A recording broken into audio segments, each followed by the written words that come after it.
and for abolition. They've marched for legislative relief, for everyone to say her name alongside the Black men whose names we know, and for the erasures of the erasures that have hindered social progress for centuries. For some, this was a time to hope that at last the nation gets it. There were burgeoning discussions of how structural racism's critique could be central to understanding the combined crises of the moment and deepen the global movements and dialogues that are essential to democracies and humanity's survival. But then, like the mythical Sisyphus who shouldered an impossibly large boulder to the top of the hill only to watch it roll down again, the centrality of racial justice to understanding our twin crises tumbled to the bottom of the hill. Judging from the urgent coverage of the COVID crises on the news this week, it seems in many ways that we're back to taking a power-blind lens to mass death.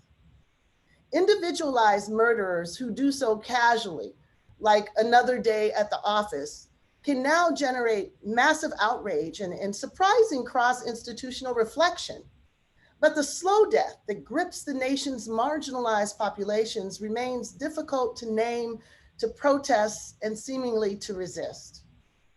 Our new race, I'm back.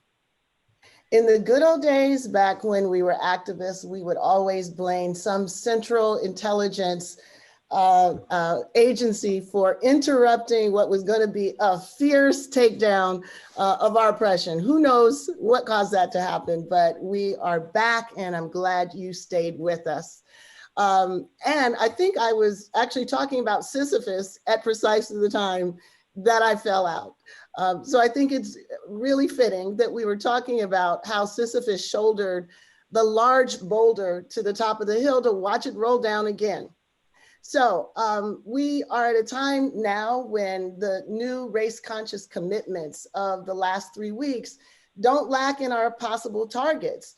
We have President Trump, who doubled down on the very fine people among the racist right. We see a terrifying rise in Black bodies hanging from trees, and we see declarations of war from right-wing terrorists. They all tell us that we can no longer treat white supremacy as just another opinion while we move on and tarry on until November. Some of us have not moved on. We know that the future of our country is on the line. We know it because it was vividly clear in Kentucky last week when voter suppression showed itself to be alive and well in the United States. We know it because Black and brown voters on average, wait almost 50% longer to vote than white voters do. We know it because if it were not for a white supremacist status quo, the killings of police officers by white terrorists just last month would have warranted a robust response from Donald Trump and from an entire country that showed intense outrage about the looting in the aftermath of George Floyd's killing, but not so much about the actual killing of peace officers. We know it because in this moment when anti-maskers' appropriation of "I can't breathe" threatens to bring about mass death, the elixir of whiteness can persuade people to sacrifice even their own well-being to hold it up. So what do we do in the face of these two pandemics? How do we sustain a robust conceptualization of how they hold together? A conceptualization that resists the desire to unsee race again, a conceptualization that allows us instead to build a powerful resistance to white supremacy by confronting it rather than circumnavigating it. This evening then, we turn the Blacklight to focus on the intersections of these twin pandemics and the social infrastructure that enabled them. I couldn't have a better panel suited to undertake this analysis. We'll begin by hearing from Dr. Camara Phyllis Jones. She's Senior Fellow at the Satcher Health Leadership Institute and the Cardiovascular Research Institute at the Morehouse School of Medicine. She's also co-host of Something Inside, Tools to Thrive, We Gonna Be All Right. And we welcome all of the listeners to that podcast to Under the Blacklight. We also have Jonathan Metzl, the director of the Department of Medicine, Health and Society at Vanderbilt University, and the author of Dying of Whiteness, How Politics of Racial Resentment is Killing America's Heartland.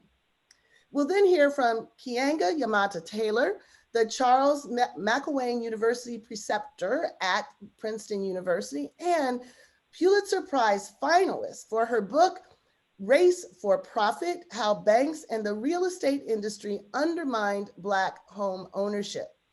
And lastly, Barbara Arnwine, the president and founder of the Transformative Justice Coalition and president emeritus of the Lawyers Committee for Civil Rights Under Law. As always, we want to hear from you. So please share your thoughts in the YouTube chat room or tweet us at AA Policy Forum. And please expand the conversation across social media by following AAPF on Twitter and Facebook using the hashtag Under The Blacklight. You can send comments and questions through the YouTube chat. We'll be sharing them with our panelists throughout the event. So let's dive in with Dr. Camara Phyllis Jones. Camara, we've had historians, lawyers, activists, journalists, and writers on Under the Blacklight, but you are our first epidemiologist. So I want to take full advantage of your expertise in helping us cut through the smoke and the mirrors to understand what exactly is happening right now. So from what we're reading in the past 7 days, there have been about 300,000 new cases of coronavirus in the US alone. In Florida, where Trump recently announced that he's going to hold his convention, there have been another 50,000 cases in the past week. And today, it seems we crossed another threshold as US deaths climbed above 130,000 people. Both metaphorically and literally, bodies are just piling up. And at the same time, our vice president declared yesterday that the administration has been successful in minimizing the damage of the virus, and now states are safely and responsibly reopening. Now, as an epidemiologist and someone who studies public health, can you paint us a picture, first of all, of where we really are with the spread of this disease, and answer the question we all really want to know: is this grim state of affairs inevitable? Thank you, Kim, for inviting me to be part of this and for that question. So we are in a very, very gravely serious point in the pandemic. We are at the point of exponential spread, where one person turns into 3 people in about 4 days, and then that turns into 9 people infected, and then 27. And the reason that we got there, because we are still blind. We're not doing the right kind of testing or the adequate amount of testing.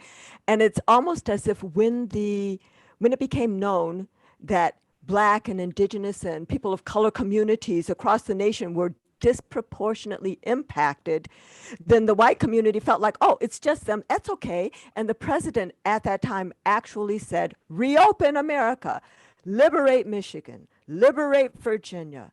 And now what they're seeing is still Black folks are disproportionately impacted, 2.3 times as many deaths from COVID-19 as white folks, Indigenous people about 2 times as many. We're still disproportionately impacted, but we're not hearing about that anymore. And some people now, it wasn't inevitable. What we have done is we have treated this public health problem as if it were a medical care problem. And all of the public health things that we know to do, like stay at home if you can, and if you have to go, and if you really are essential, then what you need to do is be protected in your essential role as a postal worker or a grocery clerk or a delivery person or a farm worker or a meat packer, all of these things. But instead, people were like, let those people go to work. I'm still going to try to safely shelter in place. And then they were given the message, oh, it's only those people. So then white folks started going out to pool parties and bars and that kind of thing. And because we don't know the current level of infection today, because we're not doing the right kind of population-based probability sampling, the idea that we have of the infection, if we just look at numbers of positive folks who are symptomatic, that's a 1 to 2 week old picture.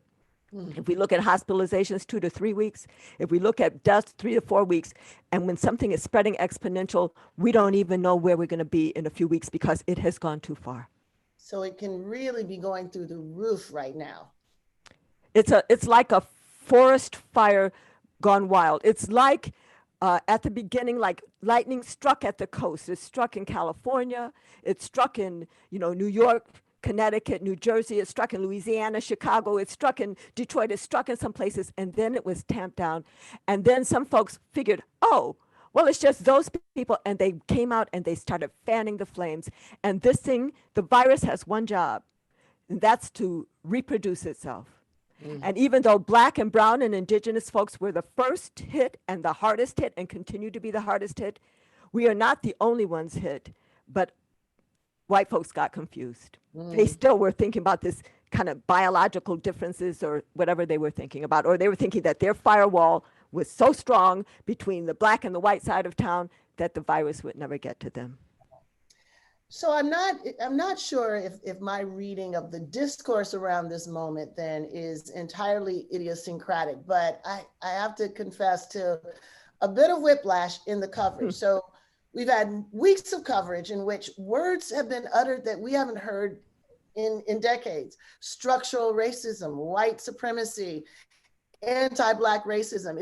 It's back in the mainstream, and we've been able to talk about that when it comes to policing. But now that COVID has returned to the center of the news, it seems like the direct confrontation with these racialized dimensions is relatively unspeakable. So it's as though racism could finally be seen in the disproportionate distribution of death when it comes to racist policing, but that sort of slipped out when it comes to the disproportionate death to the scourge of COVID. Now, we know that just talking about disproportionality doesn't mean that we're well on the way to talking about structural racism. We saw this during the last round when the conversation finally turned to race, but then it was like a page out of the Blaming the Victim book, right? We even got Black English and sort of culturally specific ways of telling people of color that they can control this by controlling their lifestyle.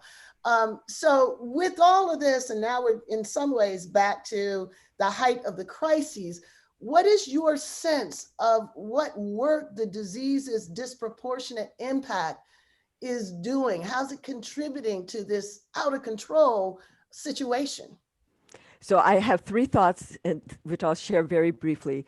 The first is that we're no longer talking about the disproportionate impact of COVID-19 on communities of color because it's already become normalized, or it's no longer surprising. So the disproportionate impact of racism on infant mortality, for example, the number of our babies dying before their first birthday, or maternal mortality, where depending on what part of the country you're in, 3 to 8 times as many Black women as opposed to white women, or indigenous women as opposed to white women die in childbirth related deaths.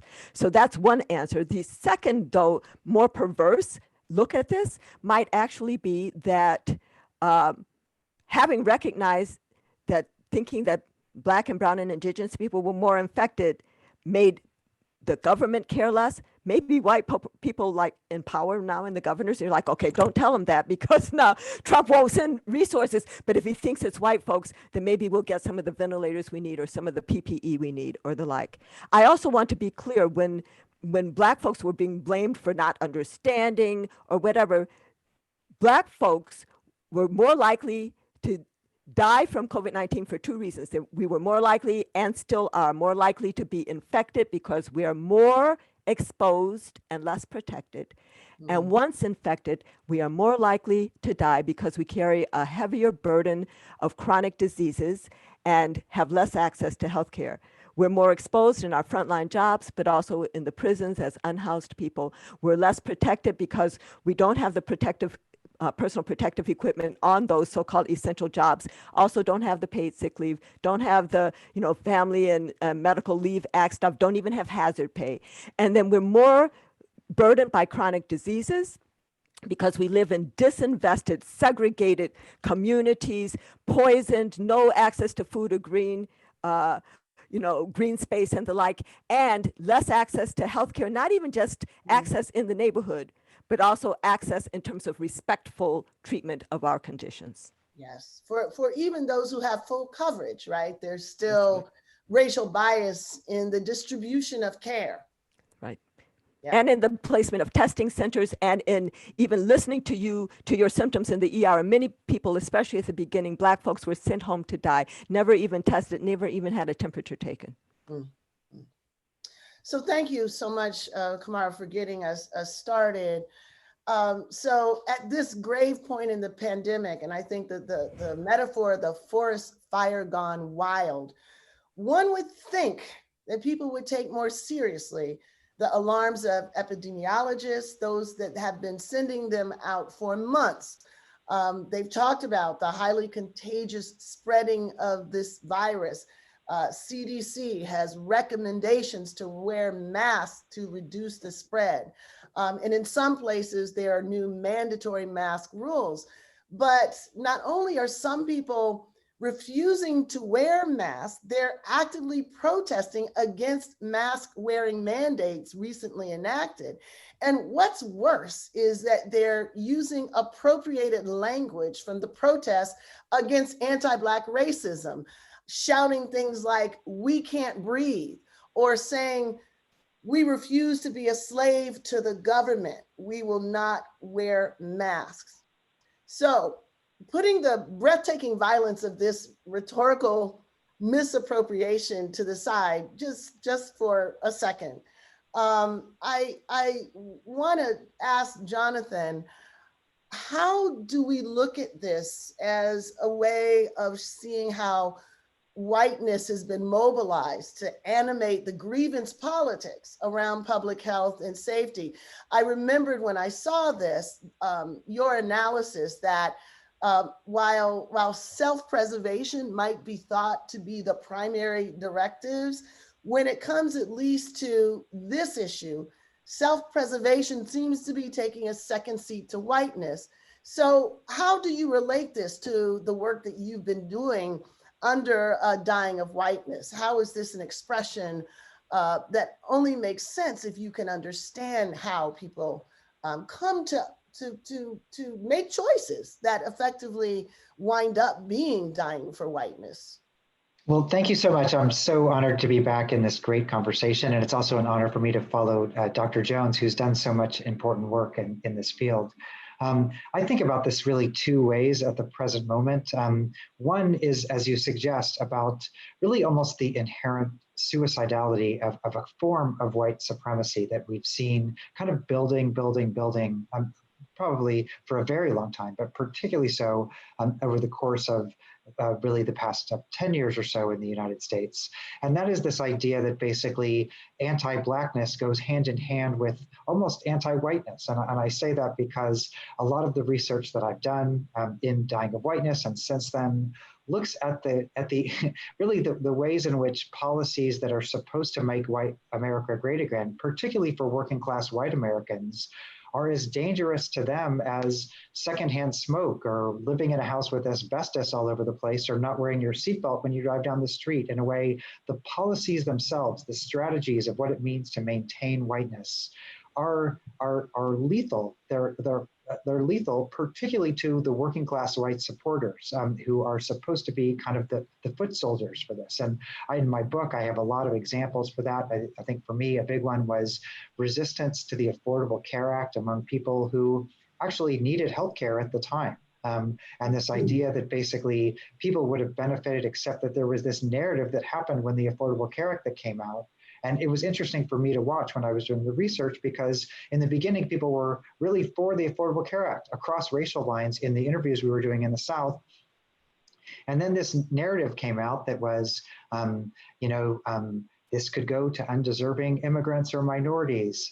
This could be something where people could usurp the system, and it's your job to lay your body on the line and really defend the castle of whiteness. And I think in a way that kind of narrative is one we've seen again and again for social programs. And we saw it again here. We saw it with masks, and now to disastrous effect, we're seeing it with the pandemic. The flip side of this is that I just want to be clear that there are many white Americans, many white people who I interview and I keep talking to who are horrified at this moment. People are really terrified. We just saw in Oklahoma, of all places, that they voted for Medicaid expansion, unthinkable a while ago. And I've had research subjects who I've continued to be in touch with who reach out to me and say, this is this is a moment for us. And so I also would say that we want everybody on board here. We actually want everybody to wear a mask. And so I also want to give the counterpoint, which is, given the terror of this moment, it's also a potential for some coalition building where we actually can put safe structures in place. So let me pick up on that, because that's a moment where it's important for us to talk about what are the political potentials that are presented across many different institutions in this moment. And to raise this, I want to bring in a concept that we were talking about when you were last on, the idea of disaster white supremacy. What is able to be done under the color of this crisis? So just a couple days ago, the Trump administration went to the Supreme Court to declare that the entire ACA, Obamacare, must fall. Now, he was joining the efforts of Republican attorneys general to defeat ACA, as hundreds of thousands of Americans are having to turn to it for healthcare because they have or will lose their jobs during this pandemic. So I guess it raises the question, why is it, or how is it that President Trump can do this, to propose this, to promote this, without fearing that this action will cost him the support of his base? What is this telling us about his read of his base, or the reality of his base? I think it's in a way the same point. I'm so glad you asked me this question. I'm actually working on an op-ed right now on this very point that I'll send out somewhere. And it's in a way this interesting duality, right? Which is that we've had, I mean, really since the advent of the Affordable Care Act, but particularly in the last 3 years, a racializing of something like a mask that shouldn't be racialized. Everybody should have healthcare in a country like the United States. The Affordable Care Act provided that healthcare, it created these safety nets. And even though I understand that health insurance and healthcare are not the same thing, and that's an important point, it's also important to remember about the Affordable Care Act that it was particularly effective at beginning to close really the unconscionable racial gaps in health insurance. When in 2010, when the Affordable Care Act took effect, 33% of Latinx people in this country didn't have health insurance. 25% of African-American people didn't. It was unbelievable. And the number was only 12% for white Americans. And between 2010 and 2016, the Obama administration was very effective at closing that gap by promoting the Affordable Care Act. And what happened when Trump took over is not just a war on the Affordable Care Act, but it was actually particularly targeting the mechanisms that led to enrollment of minoritized populations, outreach programs, the kinds of health insurance that would let people with just one working person have insurance for the family, all these factors. And so really it was not just trying to kill the Affordable Care Act, it was trying to kill the Affordable Care Act as it pertained to helping Black and brown people get insurance. And so that was the narrative going up to the pandemic, that this was like an Obama thing and all this kind of thing. But now we're seeing how truly fatal for the entire country that narrative is, because the victims of all this are not just that our country doesn't have healthcare at a time of crisis, a network of healthcare, but the Affordable Care Act also promoted public health networks, in healthy communities, all these factors, and not having that, having undermined that, having critiqued that and trying to kill it, really it set us on a path toward this pandemic disaster. And even knowing all this, now last week, saying we're going to kill the Affordable Care Act, in a way with all the data we have, it really is another way of literally targeting Black and brown communities, people, and bringing the entire country down as the price of that. So Jonathan, what is he counting on from his base? Because as Camara says, yes, the recognition of its disproportionate impact did allow for the country to open up again with the sense that it's not our people, it's those people. But as people are increasingly laid off, as the virus does spread, to recognize at that moment that your president has taken away the fallback that you might have had, why isn't he worried, or why isn't there some real political cost, even among his base, to having done that? I hope it's a miscalculation. I hope that that vote in Oklahoma was sending alarm bells around everywhere, because honestly, I want everybody to have healthcare. And as I said, I want everybody to wear a mask. I want us to get through this pandemic. So I hope it's a miscalculation as more people wake up and say, hey, wait a minute, we're basically getting, and the other important part of it about the Affordable Care Act is you still have health insurance if you lose your job, which is an important point now as well. And so I hope that it's a miscalculation. I hope it becomes the position that sinks the entire ship for him. Unfortunately, what I saw in my research, it was that the more desperate people became, really the more ideological they became. I was interviewing people in Tennessee who were literally on death's doorstep, who needed health insurance. And here's the Affordable Care Act handing them free health insurance, which not only would have helped them with care, but helped them pay for medications, avoid medical bankruptcy, all these things.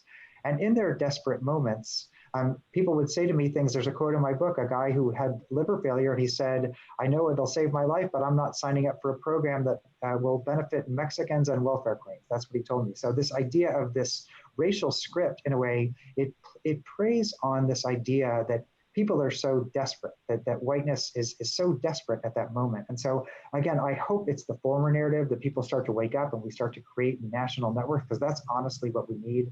But I would also say that Trump is creating the conditions of desperation that make people more ideological in pathological ways. And that follows some very bad historical scripts. And that's really what I think we have to be wary of, is he's almost through his own body. I mean, what's he doing out there without a mask? He's almost trying to get coronavirus himself to create this desperation narrative, which in a way reinforces these scripts of almost a suicidal form of white supremacy. And this desperation, as we know, has not bode well for people of color in this country over the centuries. So it does raise, I think, a critical question about how do we deal with the politics of desperation? How do we deal with the way in which whiteness is being used to stoke that desperation and activate it as politics? So when we come back, we will hear from the rest of our panelists. I want to thank everyone for getting us started. I'm going to turn it over to Awoye Tempo to give us a brief rundown of what we've been hearing online so far. Awoye? Thank you so much, Kim. There's some people are, first of all, just so grateful for the extraordinary panel that has been assembled today. And in the chat room, there's a lot of just people echoing a lot of the things you have all mentioned. There are conversations about the evolution of outbreaks from nursing homes, prisons, and meatpacking plants to now in casinos and bars. There are continued calls to shift funding health. People are discussing politicization of the pandemic response. And lastly, a lot of folks talking about the infuriating misappropriation of civil rights rhetoric. So it's a really fantastic group of people in the chat, and we'll look forward to checking in with you a little bit later. All right, thank you. So now during our second segment, we're going to be building out from these incredibly disturbing snapshots to explore their political and policy context, the conditions of inequalities, possibilities we've talked about it as. So we're going to start by hearing from Barbara Arnwine, and I want to turn to you now, Barbara. So as I mentioned in the introduction, we were originally going to call this episode Black Sisyphus, based on the idea that we'd push the ball up the hill in regards to discussing how racism interacts with COVID and how it shapes the virus's impact. Now, looking around, one would think that the ball has sort of fallen back down the hill, because we can't have two conversations about racism and its structured dimensions at the same time. So I want you to lead us off and talking about the relationship between these two pandemics. And it doesn't escape me that in the same state where the Black vote was being suppressed last week is a state where police officers armed with guns and no-knock warrants killed Breonna Taylor in her own home. So what are the links that seem so difficult to sustain between death by inequity during a pandemic and death by police violence? Why is it so hard to hold these two pandemics simultaneously together? Well, I think that the first problem, once again, thank you for having me. I think the first big problem is that people just refuse in this moment to have a structural analysis. Everybody wants to have an individual analysis. It's a few bad apples of the police. It's a few bad Karens and Chads out there, acting up. I mean, there's a failure, not only a historical understanding, but a failure just to have a real understanding of white structural racism. And I think that if we, really had that framework and we really understood what's going on, a lot of this falls into place. But then you got to layer it with new methodologies, right? One of the new methodologies right now is virus voter suppression, because you got a virus and you've already been doing voter suppression. And so it's, merged and come together in a very bad way, because what's at stake whenever you're talking about white structural racism is power and advantage. Who's going to have the power? Who's going to have the advantage? And white structural racism is constructed to make sure that whites always have the power and the advantage. And it fights, therefore, with anything that starts to unravel it. So as African Americans, as Latinos, as progressive whites were coming together and creating this new coalition to elect different people, folks said, oh, no. We got to kill all of that. And that's how we got into the whole voter suppression era. It wasn't just the Shelby case. The Shelby case came actually 2 years after the advent of voter suppression, which really came out of the 2010 election results in that midterm when 25 million people did not vote, who had voted in 2008. So, what I want to also say is, I think one other element that we got to get into this conversation is the element of genocide. Let's be very clear. All right. A lot of the people who were out there protesting in Michigan, in Wisconsin, here in Maryland, these people believe in genocide. They aren't into, we just want to subjugate the other folks. We don't want to keep them out of our neighborhood. They believe very strongly there should be a race war, and they believe that people should be dead. And Stephen Miller sitting up in the White House, come on now. We know what his ideology is. Let me set the context even, more deeply in this question of genocide. I remember when we were starting a couple of months ago, I was asking, is it too soon to use the G word, right? And a few people were saying, well, perhaps, but I think it really put people off a little bit. But let me just say a few things that have happened in the last month that people still don't really seem to be talking about, at least the mainstream media, as much as one might suggest. So just last month, an Air Force sergeant, Stephen Carrillo, killed a federal security officer, a Black federal security officer, wounded his partner in Oakland, California, later fatally shot a county sheriff, and wounded 4 other officers. Now, that happened presumably as part of something called the Boogaloo movement. It's trying to start a race war, a civil war. And he's not alone. There are other cases involving a plot to bomb a medical facility, other ambushes of law enforcement, ambushes involving some people who are part of or formerly part of the military. And of course, there's a string of Black bodies that are found hanging. Many of us think they are lynchings. They have not, though. None of these things have gotten the attention that the fantasy of the Antifa has gotten. None of these organizations have been lifted up by the media and others. And let's remember as well, the FBI has come up with a new designation called Black Identity Extremists, right?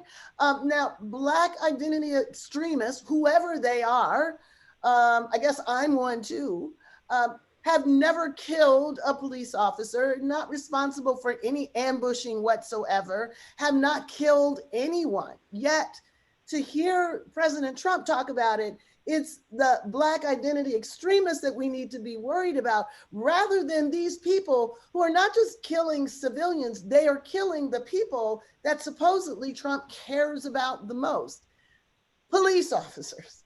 So now, what is this telling us? Is this part of a longer history? Is this an exceptional moment? How do you read this asymmetry between where all the attention is going and what's really happening?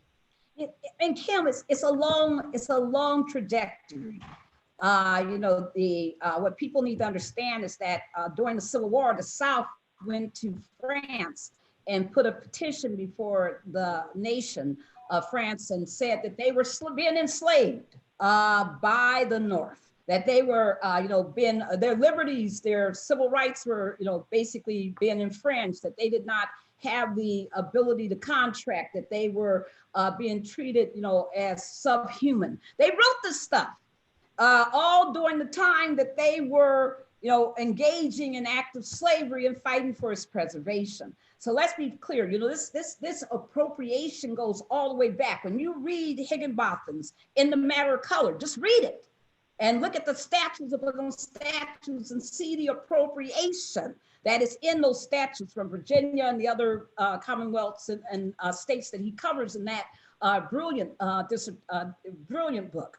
So I just want people to understand that this is not new. The trajectory has been long, but what's urgent at this moment is that you got millions of whites unemployed. You got millions of whites skidding on at this time. Whenever my dad taught me one thing when I was a girl, and I didn't understand why he taught me it. And he said, Barbara, always know that when times get hard for whites, their resentment against blacks grows. It will rise. Be aware of that. Don't ever forget it. Watch your back. And that's true today because people are so upset. So all of these people out here teaching and yelling about hate, who are saying, your problems are these folks, those black folks, those Latino folks, those whoever, gay folks, whoever, they can hate on, that this gives them an outlet instead of addressing the major structural reasons. Mm-hmm. And I think that what we got to do in this moment is to teach. We got to, really get in there. And it's not, it's urgent to teach to the white community. There's a failure in the organizing, and that's why I'm happy to see some of the organizing being different this time, where there is a greater focus on talking and making the white community face up to the fact that it has to change. It has to change its ideology. It has to break its chains of, the past. It has to be able to escape the orbit of, white ideology. There's a lot of white talk going on right now. Mm-hmm. That is only in that community. But I want to just be very clear that that's where the urgency is, because otherwise white structural racism will do what it always do. It counts on inertia to win always, that it will reset and restart. And circumnavigation of it, right? Exactly. The sensibility, and this is one of the reasons why I found it remarkable that there is a conversation, or at least there was, about white supremacy, because most of the received wisdom over the last decade or so has been to go around it, not to go straight through it, not to address. Absolutely. And you mentioned, and I want to bring up just a really quick clip here, when you mentioned the how the South went to France to basically say that racial justice was violating, enslaving them. That thesis, that sort of being forced away from white supremacy is a violation of our civil rights is not new. And it was actually one of the rhetorical gestures in the civil rights movement. So let's see if we can see this clip really quickly. I also think that it is in violation to my civil rights. If someone can say, you must serve me, if a man owns an eating establishment, if he can't choose whom he pleases to serve or not to serve, that can affect me and you and anyone else. So there's not much new under the sun, especially when it comes to reinforcing white supremacy. The other thing that I want to throw out in moving now to Keeanga, there was the mention of Leon Higginbotham's book on In the Matter of Color, and a very important piece of his analysis was to talk about how the paddy rollers, the slave patrols that are in many ways the precursor to modern policing, really were designed to support and restore order as against the anxieties of whites around the possible uprising of African Americans, particularly in areas where African Americans were the majority. But one very interesting thing about it was initially those who rode the patrols were people who actually had an economic interest in the slaves.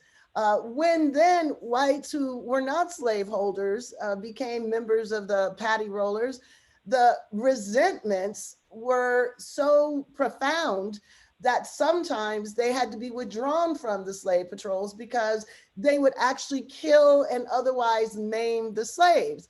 The enslaved people, because their labor capacity would be threatened by this, there was, on these rare occasions, some interest in protecting them. It's so fascinating to see the thematics that you, Barbara, were talking about, that Jonathan, you were talking about. The more the desperation, the higher the resentment can sometimes become.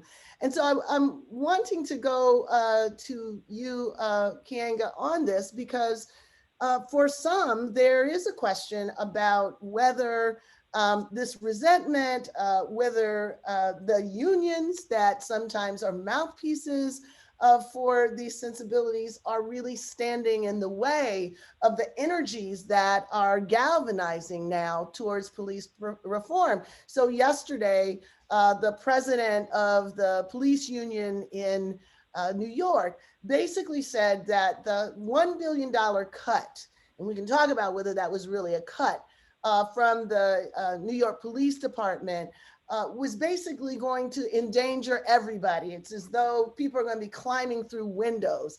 And consequently, this fear mongering is being used by his union and others to get in the way of the defunding and refunding that's going around.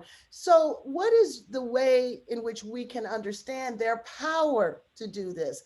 Why is it that police departments are treated as though they're recession proof, or the only institution that we have that, you know, aside from the military, that we can't say no to? Well, thanks for having me, Kim. Glad to be here. I think there are a couple of things that are going on. One is the coronavirus has exposed deep inequities in US society, but it has also exposed the extent to which our social welfare state or the premise of it is broken. And the best example of that is the way that police departments expect to never be touched by the logic of austerity, meaning that they believe themselves to be above budget cuts and layoffs, when every other public institution incurs that, whether in Philadelphia, where I live, 200 staff from the public libraries, almost all of whom are Black, have been laid off because we don't have enough money. Or in every city, schools. We have become so used to public schools either being shut down, having their budget cuts, or having teachers laid off. It is so part of the culture of public education in the United States that no one blinks an eye at the fact that public school teachers spend hundreds, sometimes thousands of dollars out of their own pockets to cover budget cuts. And yet the police remain impervious to this. And the notion that you would shift even a single penny in the midst of what everyone is describing as catastrophic budgets because tax collections have dropped because of the virus and people have been told to stay home and out of work. This is such a completely foreign idea for these institutions and the police that they are completely freaking out right now.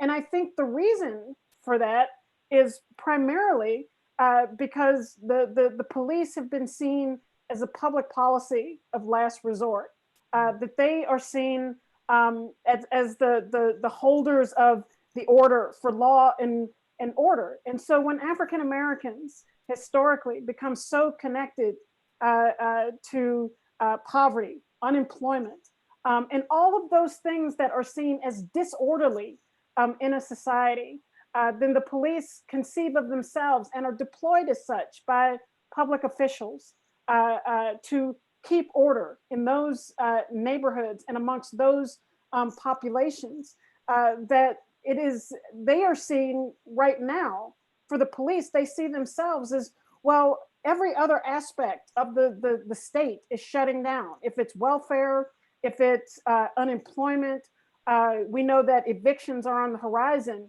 that we are the thin blue line between chaos and maintaining social order.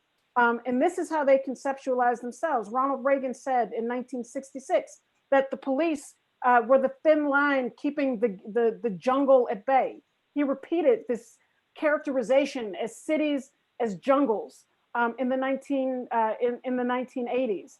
I think that Trump, who has encouraged the police to be brutal with people, who has laughed off police brutality, sees things in a similar light. And so I think that is part of the framework and the logic that means that the police are immune to the kinds of cuts, austerity, and belt tightening that every other public institution has been told that they must learn how to do more with less over the last 40 years.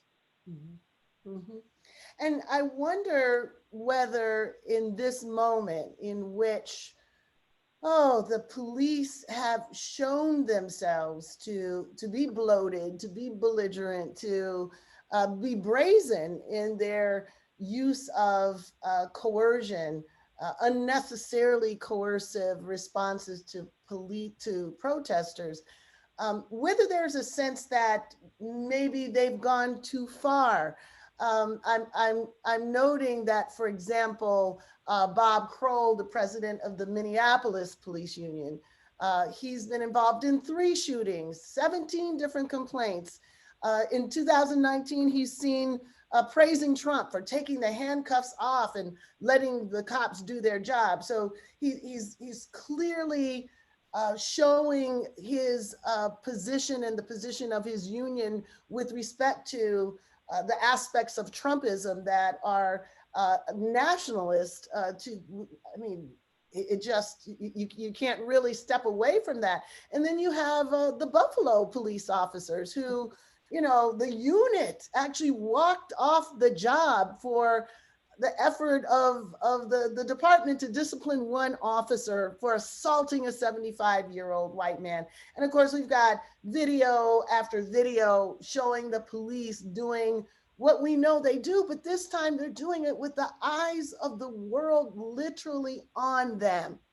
So my question is, have they miscalculated this time? Is there a reason to be hopeful that they've gone too far?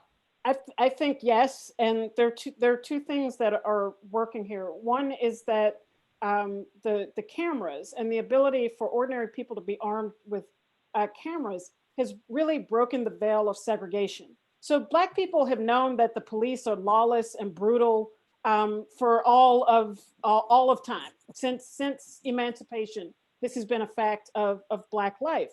But what the cameras allow is for other people to look into the experiences of African Americans in a way that is inescapable. And so the lynching of George Floyd was a glimpse into the reality that every Black person in America either knows personally or knows someone who has had to deal with perhaps not being killed by the police, but the humiliation of second-class citizenship. And you are a second-class citizen if the police have the right to stop you, to question you, to beat you up, and to even kill you with impunity. And so now many more people get to look in on that. The second thing is, I think that the where you have this simultaneous protest all over the country, there's a sharp contrast. We have been talking for months now about healthcare workers who are wrapping themselves in plastic bags, who are using masks that are only intended to be used once, having to use them for weeks at a time, who don't have the resources they need. And then we look at these cops who are armed to the teeth, who have every bit of technology, these expensive weapons, who are geared up. They look like RoboCop. And there's a question. Why are the police getting every single nickel in cities and are armed to the teeth and look like they're ready to go to war, and healthcare workers are dressed in plastic bags? And so I think the contrast has become unmistakable. And in addition to seeing the police run cars into demonstrations, just beating the hell out of people with reckless abandon, I think the convergence of those three factors has said to people, maybe we need to rethink this glorification of police. Maybe we need to stop thinking of the police as soldiers at war for whom we can never question, that we can never say anything about their behavior, because their behavior has been abominable over the last several months. And everyone has been watching it because of all the way that these protests have forced the media to look at what is happening. And it raises then the question of whether what they see, what many people who didn't know see, is disruptive enough to their sensibilities about how policing is supposed to be, so that they mobilize with us, or whether they're pretty okay with that. And on that question, I have to say I'm really curious. I actually live in a neighborhood with other faculty, and there was an effort on the part of some folks in the wider neighborhood, not the immediate one, to put up a Black Lives Matter sign. And the businesses in the area were horrified at the possibility that people here would care enough to say something about it, and ended up closing the businesses for a day and hiring armed security guards. This is how much the idea of separation, the thin blue line, as you said earlier, seems to be deeply internalized by many people who, may be Democrats, maybe folks who otherwise would sign on to the ideals of racial equality, but not what needs to be done with respect to policing in order to realize that. Do we have any sense of what the language and the politics of shifting those sensibilities has to be right now?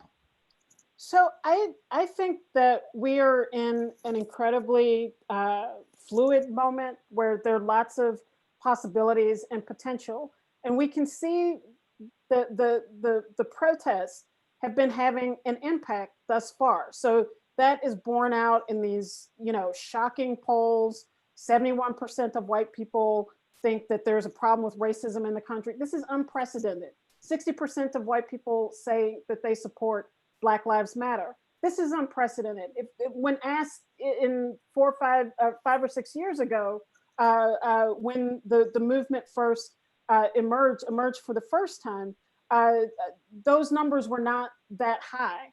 And so I think that that's not the end of the story. That's the beginning of the story.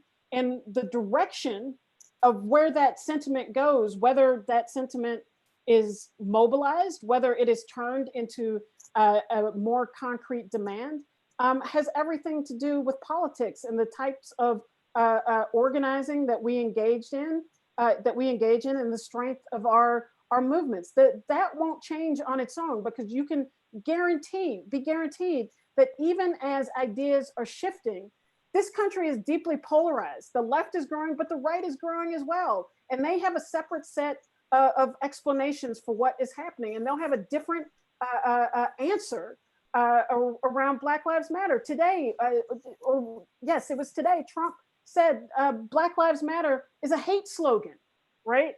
Rudy Giuliani called it, some Marxist movement that wants to destroy the police. This is a line that is developing within the Republican Party. So there will be a battle, a political battle, an ideological battle over, do we support defunding? Do we support the redistribution of resources away from the police and to public hospitals, public schools, and public libraries? Or do we not?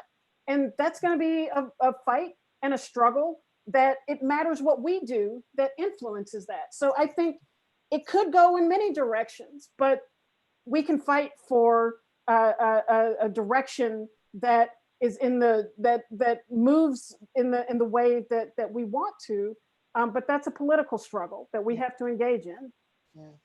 Thank you so much for that. And let us bring the earlier conversation that we had with Jonathan to bear here, which is we saw what happened when the ACA or when mask wearing became wrapped up in the discourse of whiteness and the need to protect the freedoms and liberty that are associated with that. So we do have a sense of what the trajectory of this Black Lives Matter as hate speech could be, particularly given the fact that the ACA and mask wearing would actually have protected those who now repudiate them because of a racial activation. Thanks so much, Keeanga, for your insights.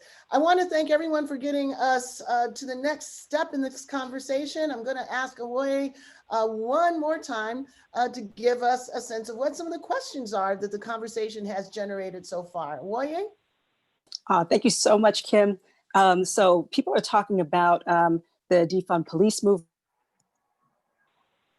Neighborhoods ranging from Toronto to Atlanta.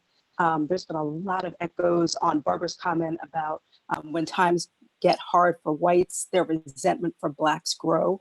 And the questions that have come up, people are really wrestling with and asking questions about the idea of virus voting, and also wondering, where does Medicare for All fit into this conversation, or wondering if it's just a Band-Aid to the larger problem of systemic racism. Thank you, Awoye. So we are moving to our roundtable where we're just going to have some comments about some of the themes that have already come up and just building out somewhat from the observations that we already had. Before we move on, I want to say this. It's been 110 days since 3 officers in Louisville murdered Breonna Taylor. Brett Hampkinson, who was also accused of sexual assault by 2 women, was fired 100 days after her murder. None of the officers, including John Mattingly and Miles Cosgrove, have been arrested, and those 2 are still collecting a paycheck. 110 days. Okay. So moving on to our roundtable, Barbara, I want to come back to you on the virus voting idea, and I want to ask it this way for just a quick response. You talked about the bad apples approach to policing. Is there a bad apples approach to the problem with voting? Oh, absolutely. I mean, look at the entire theory underlying the Shelby case, which anniversary was just last week. That the 7th anniversary of the Shelby case. And in the Shelby case, Chief Justice Roberts basically says, you're punishing the South by, giving them the stigma, of somehow being unworthy of being treated, on an equal basis. The doctrine of equal sovereignty, he, totally distorted that doctrine to make it something about the equality among the states, and it never was about that before. And anyway, I don't even want to get into the legal analysis, but I will say that absolutely there is, this, without a question, this rhetoric about, about this inequality. What I want to say to people is that the horrifying reality is that when left to their own devices, states will suppress the Black vote. There's just no doubt about it. They'll suppress the Latino vote, no doubt about it. They will suppress the Native American vote, no doubt about it. Certain states will definitely, when given the opportunity, suppress the Asian vote. They'll suppress the student vote. They'll suppress single white women voters. They'll suppress LGBTQIA voters, people who they consider, progressive in any form. This is our reality, that this is ideological, that we've been in a result-oriented politic for years, for decades, where people just bend facts, bend stories, distort everything to get what they want. I mean, the entire Shelby case was a distortion of reality.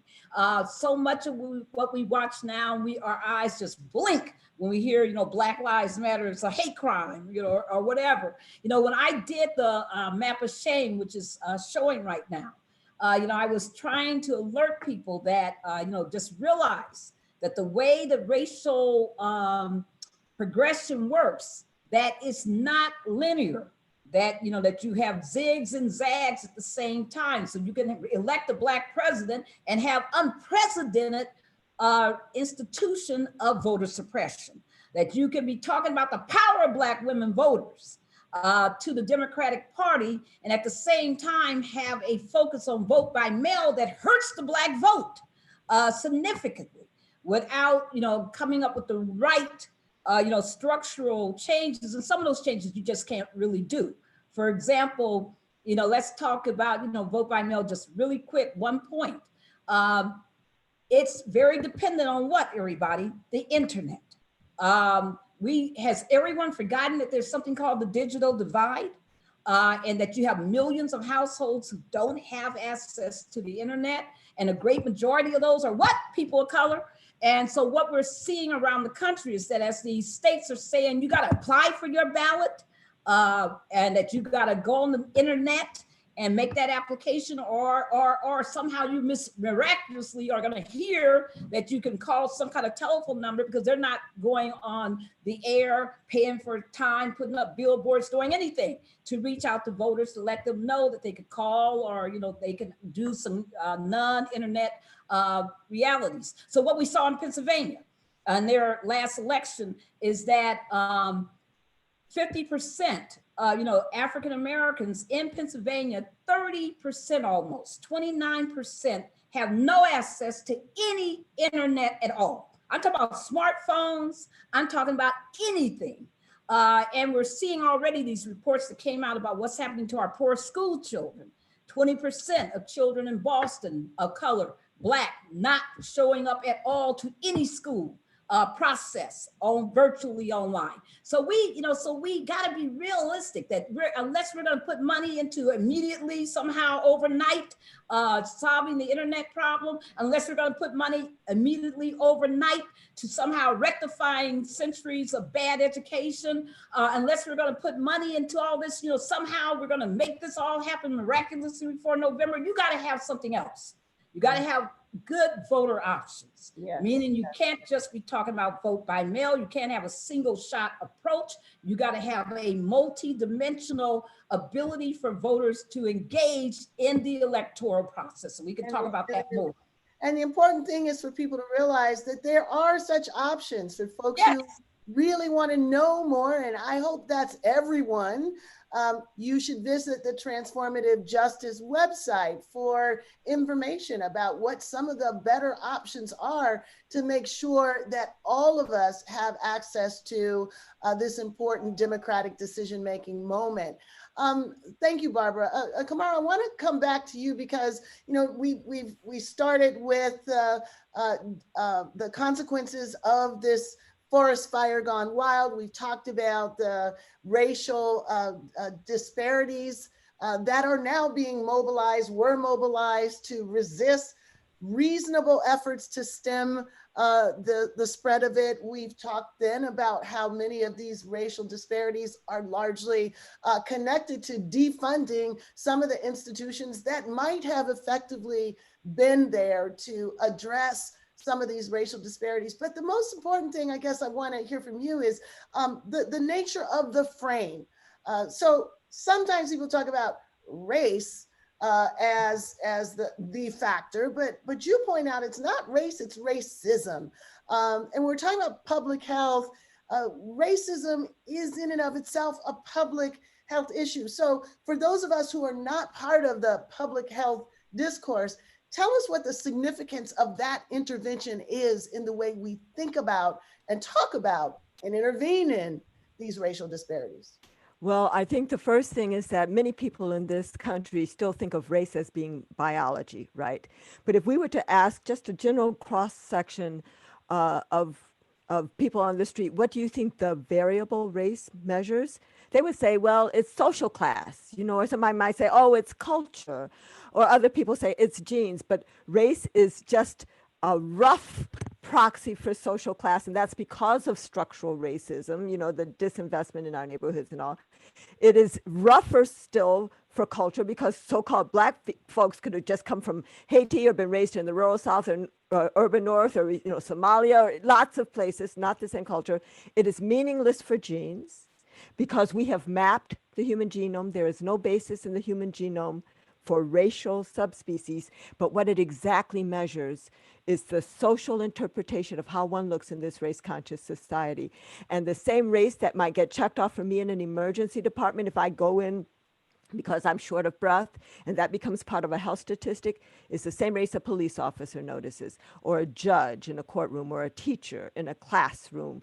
It's the same race that a taxi driver notices. So that race is the substrate on which racism operates day to day.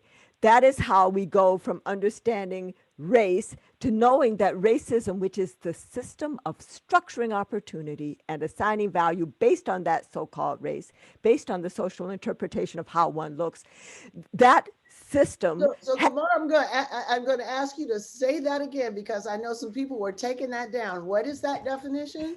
Okay, racism is a system of structuring opportunity and of assigning value based on the social interpretation of how one looks, which is what we call race, that unfairly disadvantages some individuals and communities, unfairly advantages other individuals and communities, and saps the strength of the whole society through the waste of human resources. So the reason why I wanted you to stop and say that again is, a little bit of knowledge can be a dangerous thing. Some people say that since race is socially constructed, it therefore is a phantom. It's not real. And so you are giving us a sense that this construction actually has material consequences, and it has material consequences for the body. It has material consequences for public health. I think that's something that people often miss. And I would suspect that missing actually undermines our capacity to understand what needs to be done in order to address some of the consequences of the construction of race. I would go further and say that for people who are interested to Google Camara Jones Gardner's tale, I talk about 3 levels of racism that impact health, that turn into increased asthma or COVID-19 or diabetes and the like. And those are structural. That? Oh my gosh. How about that? You guys are so Oh, good. yes, You guys are yes, so yes, good. that's the team. They are ahead of you. So people Ah, can go and find that to learn more about how structural racism actually plays out, the various right. ways in which the way we frame race actually undermines our ability to deal with some of racism's consequences. And this is what we're seeing in this moment. But the real May I say one more thing, though, Kim? I want to say of the three levels, structural racism is the most important. It is important for us to recognize that the most important impacts of racism happen without bias because they are usually manifest as lack of action, inaction in the face of need. That's how structural racism works these days. That's an important insight for us to have. Right, absolutely. And I think that's a concept that runs across all of the issue areas that we've been talking about in this episode and also in some of the earlier episodes. So if anything that we hope comes out of this moment of racial reckoning is the permanent retirement of the idea that racism and race can be captured by the idea of being colorblind. Hopefully we can move away from this idea that once we denounce the idea of the racist in the woodpile, that we can be pretty happy with these tremendously maldistributed consequences of our history of race and racism. So let's just hope that that's where we are now. But in order to get there, in order to mobilize these new ideas, we have to have some sense about what the political possibilities are. And so for this, I want to come back to you, Jonathan, because you were saying that you hope that this is a moment where there is more traction, there's more of a possibility in contesting the ways in which racism, white supremacy in particular, has been used as a glue to hold disparate interests together between white elites and whites who are going to take the brunt of much of what's happening. I guess my question is, what do we do? What's your sense of how we're able to grapple with the fact that at least 35 to 40% of the population right now seems to be utterly undisturbed by a president that is leading millions of people into COVID infection and death, largely because he speaks to their sense of identity. We can't circumvent this anymore. So what is the strategy to go right through it? What can we possibly do when rational discourse doesn't seem to be helping? Well, I think it's great. I'm actually going to pick up on what Dr. Jones was saying a moment ago, because I think it is such an urgent moment. And I think it's absolutely right that so many things are at stake, where so many people are terrified for a variety of reasons, and so many of our social fissures are being exposed right now. And so I think part of the issue, just ripping off of what Dr. Jones said right now, part of the issue is a logic issue. And I'll get to the Trump part in a minute, except to say that just like racism is structural, so too can anti-racism be structural. In other words, to think about what we do to combat racism, it's of course important for people like myself to reflect about how we've been beneficiaries of effectively an apartheid system. But it's also important to recognize that to fix structural racism, it's things like, let's fix the healthcare system, let's fix the education system, let's give everybody internet. It turns out those structural factors will improve life for our entire society. So the last part of what Dr. Jones said about how it saps resources from the society, that is so true. I mean, if we fixed the racial wealth gap, for example, our GDP would go up like 6 or 7%. If we gave everybody access to the internet, our productivity would go up. If we had more education. So I think now is a moment, on one hand, in an idealistic world, to say that anti-racism as a structural project is so important, and that's linked to some of the work that I've been doing. And Jonathan, let me throw this back at you, especially as you're going to tell us about some of the work you've been doing, because I think most people, on this call, if they're still on this call after this many weeks, they do have an understanding that anti-racism has to be structural. And I think these ideas that you're expressing are things that I think will find a receptive audience. I think the question is, can we move that agenda when it now becomes clear that about 40% of the voting population is perfectly happy with this distribution of death? And some of them actually want to bring it about. So can we move this agenda without having some strategy for dealing with that?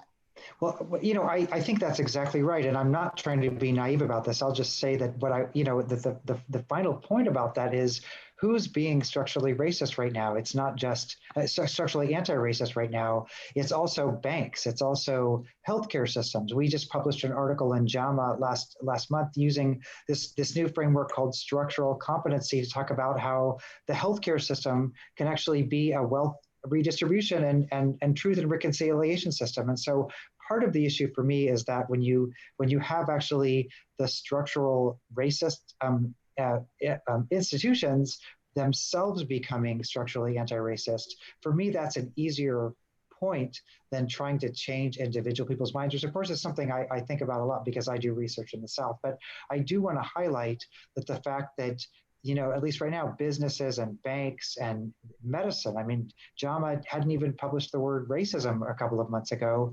And so I do think that really thinking about who are the structural drivers, the institutions that created this problem, and getting them to push on anti-racism, for me, that is, the question was, where is there hope? And for me, in a way, that's where there is hope. But I would also say that, of course, there is so much kind of counter narrative, this racial narrative, and this is not new. It's gone back to, I mean, if you read Du Bois on Black Reconstruction, that was a perfect moment for everybody to work together. And this racial narrative of basically somebody's out to take away your white privilege, that has led us on this path of destruction. But again, it is a crisis moment where we can at least try to reimagine and rethink every time. Reconstruction was a perfect moment where we could have had a different narrative. And now is a moment where we could potentially have a different narrative. I'm not trying to be naive. I'm just saying that really this is a moment of trauma, and hopefully we can change course. And I'm glad you raised the question of Reconstruction, the possibility that was squandered, partly because of vote suppression, partly because allies in the North grew tired of the project of racial reform, grew tired of having to struggle for power. So there are some ways in which it feels like this election coming up is as consequential as the election of 1876. So as we move to this last part, where I'm hoping that I get really quick responses from each of you as to what's going to happen, what needs to happen, I want to go back to you, Keeanga. We are moving into this moment. There are some people who are hoping that November will be the moment that we can be rid of this nightmare. Yet I wonder if our eyes are fully open to what's coming over the next couple of months. And let's just say that the current occupant of the White House is voted out. Should we be concerned about what's going to happen between November and January? Well, I think we need to be concerned what happens after January. I mean, I know, if Trump decides that he doesn't want to leave, that will present its own series of problems. But I'm concerned about this idea of getting back to normal, of all we need to do is get Trump out of the White House and forget the reasons why he was elected in the first place, and the level of disaffection, the disgust, hopelessness, and exhaustion that helped to put him into this situation. So now, even post-election is not the time for complacency. We have to continue to fight, even with the Democratic administration. If that happens, we have to continue to fight for the things that we know are necessary to make Black Lives Matter. Mm-hmm. Thank you. Thank you. Camara, I'm coming back to you for one quick, what should happen instruction. Listeners want to be activated. Where can you direct them? What do you think they should do? I think that it's important for us to not just feel happy about this naming of racism, the asserting of Black Lives Matter. I think that we have to make sure that that this nation doesn't fall back into what I'm describing as the somnolence, the sleepiness of racism denial. And so that means that we have to encourage everybody to start engaging in action. If you just articulate that Black Lives Matter, 6 months from now, you might forget, well, why did I say that? But if you are acting, and then you won't forget why you're acting. And I would say, we've seen so many times that people have talked about racism and then we fall back into this very seductive denial of racism stance. We must keep on. I just want to say my anti-racism policy agenda starts with reparations to descendants of Africans enslaved in the US. The second thing is decarceration or abolition of prisons. And the third is massive investment in Black communities in particular, but in all communities according to need, but massive investment. You have to restore not just income, but wealth, and especially around families and children, so that the phrase disadvantaged child will be met with surprise, because it will be inconceivable that any child would be born into disadvantage. And where can our listeners find this information? Oh, so I don't have a website yet. So you're just going to have to just Google you. You Google me or email me at cpjones@msm.edu. And folks, we'll be including that in the write-up of this webinar on AAPF's website. Thank you so much.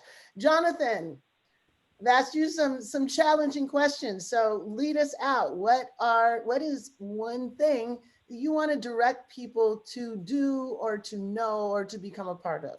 Well, I completely agree that we're not going back to normal. This is the normal. And that's terrifying because of the virus, but it's also not a bad thing because the issues are real and they're right in front of us.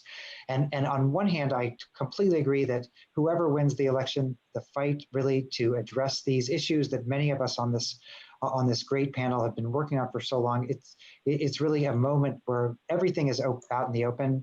But I also think that it's important to remember that elections really do matter. Elections matter for the allocation of resources, for so many of the structural changes that we're talking about. And I watched that really terrifying Cambridge Analytica documentary where they said that the goal of all this disinformation and misinformation wasn't to get people to vote for the other side. It was to get them to think that it didn't matter who they voted for because both sides were the same, and get people to actually not vote. And so the forces of kind of voter suppression are psychological, they're technological. And I really think that in a way we're having this crisis, and we have a chance to have a referendum on this crisis in November. So I think that this activism leading toward the election, I think is very important. Thank you so much. And last but certainly not least, Barbara Arnwine, take us home. All right now. So everybody, I want to just really endorse everything the other panelists have said, such brilliant summations. I just want to say one other thing. Dismantling structural racism is not an overnight job. It's not a one-year job. It is a real fight. I mean, we're talking about a monster that has been embedded for over 400 plus years, that has fought every battle ever to dismantle it. So we got to be really clear that just winning one budget battle isn't going to be the answer. It's going to take a lot of real destructuring, real dismantlement. I also want to just say that on the voter options, be very clear. We need vote by mail as one option, not the only option. Anybody who tells you that is insane. I don't care if it's the Democratic Party or anybody else, it's insane. Secondly, you got to have, in addition to vote by mail, you need to have in-person voting that's safe. That means that you got to have enough, places that people can get to in Black communities, in brown communities. Stop this nonsense of having, as you had in Louisville, just one place for 600,000 people. Ridiculous. Don't fall for that. The third thing is you got to have expanded early voting. African Americans, Latinos, African Americans, if allowed to vote early, will over 50 to 70% of all African American voters will vote early because of our circumstances, our hiring, where we work, all the realities of workforce lives, etc. The last one is that none of these states are doing it right. Not one state has instituted universal drive-up voting. They can do it, folks. Curbside voting is really safe. It's one of the best options out there. Not one state has embraced it. And instead they got grandmothers and putting voters through what I call voter abuse, have grandmothers falling on canes. They got granddads falling on canes, people standing in lines for 2.5 hours when they could have just driven up and done curbside voting because they have the tablets, they have the technology, they know how to do it. And it exists for people with disabilities. They could do better. These states aren't doing their best. And the last thing is we need you, everybody who's listening, you got to say to yourself, when you look in the mirror, say, I am a voting rights champion. That's who I am in this moment. I can be many other things, but part of who I am is a voting rights champion, and I'm going to be on the front line of this battle because they're talking about 50,000 white vigilantes at the polls to threaten, harass, and drive away and discourage people of color. We can't allow that to happen. I want everybody to go to votingrightsalliance.org, votingrightsalliance.org. Sign up, become part of the army that is going to take to protect our vote. Thank you, Kim. All right, so you all have your marching orders now. Let's be sure not to let that $20 million that's been targeted to suppressing our vote be successful. So thank you all for joining us. Stay tuned. There's going to be a really quick and interesting, important announcement. But first, let me thank everybody who made this possible. This was not possible to do without the amazing staff of the African American Policy Forum and the Center for Intersectionality and Social Policy Studies. And I want to thank our more than 40 interns who've been helping us out this summer to keep us moving on. Thank you all for joining in this important effort. And of course, I have to thank our panelists, Dr. Camara Phyllis Jones, Dr. Jonathan Metzl, attorney Barbara Arnwine, and Dr. Keeanga-Yamahtta Taylor for helping us through this important conversation on this crisis. We'd like to urge all of you listening to keep these kind of conversations going with your friends, with your family, within your community. Carry this information forward. And if you need more, if you want to tune up, you can follow us across social media at AA Policy Forum. Look up this information on our website, aapf.org, as we will continue to provide information, resources, and opportunities. We want to galvanize this collective experience into energy that can propel us to another universe of possibility. You can also follow me on Twitter at SandyLocks and on Instagram at Kimberlé Crenshaw. We'll keep you updated there through the blog on our website. And this webinar will be released next week as the next episode of Intersectionality Matters. Now, we want to thank Dr. Camara Jones and encourage you to listen to her show, Something Inside, Tools to Thrive, We Gonna Be All Right, and check out the work of all of our panelists. We're absolutely thrilled to announce AAPF's summer school titled Critical Race Theory and Intersectionality, Key Concepts to Sustain the Movement Against Anti-Black Racism. Now, this is a seminar designed to recover the broad insights and the commitments of critical race theory and intersectionality to help mobilize this moment into a fully transformative movement. If this current reckoning with racism is destined to be more then the moment that we hope it will grow beyond, then the insights and the tools of these frameworks will figure prominently in those efforts. The seminar will take place the week of July 27th, and it will feature me, Devin Carvado, Daniel Martinez Hosang, Barbara Arnwine, Luke Charles Harris, Mari Matsuda, Chuck Lawrence, Gary Peller, George Lipsitz, and Paul Butler, and Russell Robinson, among others. It will be a Zoom-based series. For more information, you can go to aapf.org/CRT Summer Camp. I will repeat, that's aapf.org.CRT Summer Camp. Under the Blacklight continues this Tuesday, July 7th at 7 p.m. EST with a crossover episode with the New Republic.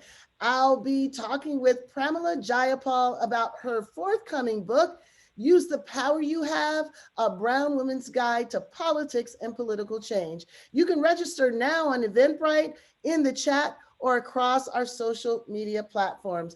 Please also keep tabs on us through our newsletter and on social media. We're excited to invite several of our guests to the post-show talkback, including Jessica Bouzos, Chieta Lass, Gia Benton, Dana Wadsworth, Nicole Barron, Cindy New, Mona Sina, Alex DeBranco, Joe Lowndes, Mab Seacrest, Laura Flanders, Ernest Quarles, and Daniel Martinez Hosang. Thank you all for bearing with us tonight. Please enjoy your evening. Stay safe, stay strong as we continue to organize and resist. Good night.